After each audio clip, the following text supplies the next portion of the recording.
and welcome back to OT with Rayleigh. We're in the final video of our series. Just a short recap in case you need a refresher from our past videos. We've discussed what PTSD is and the co-occurring conditions. We've gone over the barriers OT causes in daily functioning.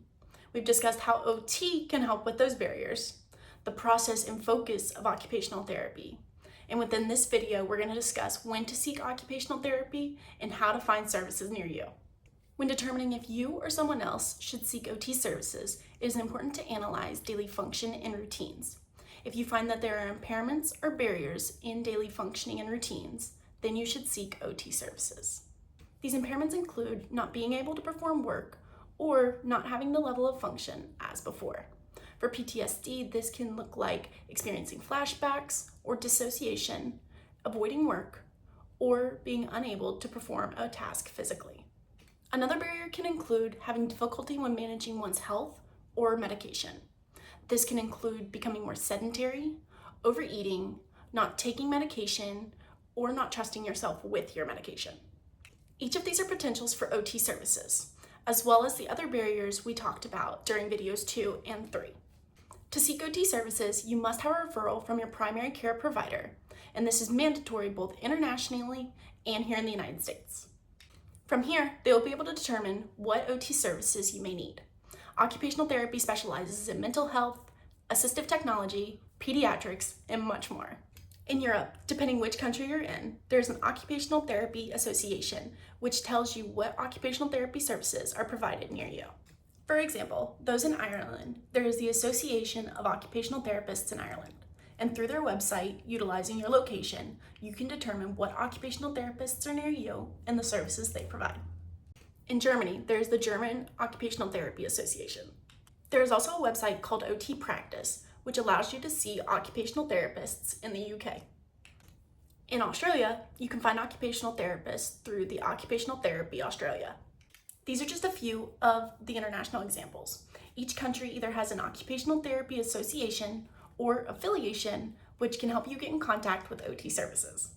In the United States, as previously stated, you need a referral from your primary care provider in order to receive OT services. They will ensure that you're receiving the appropriate services. For military members, the VA is a common place to find occupational therapy. For instance, in Jacksonville, Florida, you have Brooks Rehabilitation, University of Florida, and several other facilities depending on the services you need. Your primary care provider is able to give you recommendations and resources to help you find the services you need. Aside from traditional OT services, there are also local nonprofits which provide both support and resources for veterans. Some of these facilities have clinical professionals, and others just provide support groups.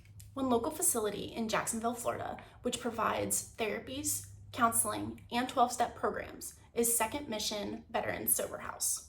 They aim to provide a safe place of recovery and purpose to military veterans experiencing PTSD and substance use disorder. NAMI Jacksonville, or the National Alliance on Mental Illness, don't offer clinical perspectives, but they offer several different support groups. Their goal is to advocate for mental health and the improvement of quality of life through free support groups.